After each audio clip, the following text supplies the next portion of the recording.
יום רגיל בעבודה של ניקול.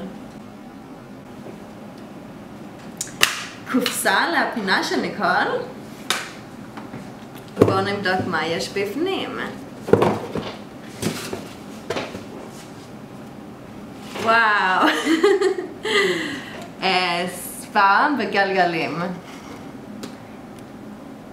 אז הם יבואו ולאסוף אותי עוד שעה נראה לי. ואיזה קטע, אני מתה על ספה בגלגלים. ולא לשכוח, זה לא פרסומת.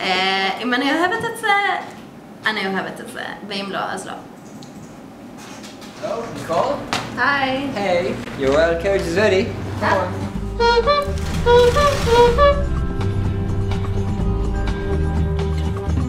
אוקיי, אז עכשיו אנחנו הגענו למקום היפיפייה הזה, והנה הוון, ואז עכשיו אני צריכה לקבל את המסאז'.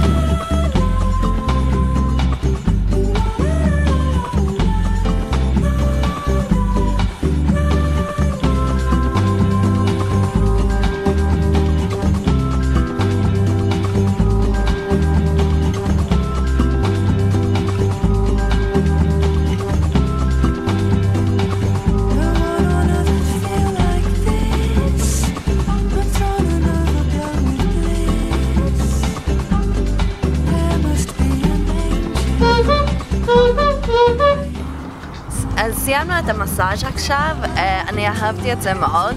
אני חושבת שזה רעיון פשוט מדהים להיות בחוץ ולא בתוך הספה, אז אני ממש ממליצה את ה-whole experience הזה.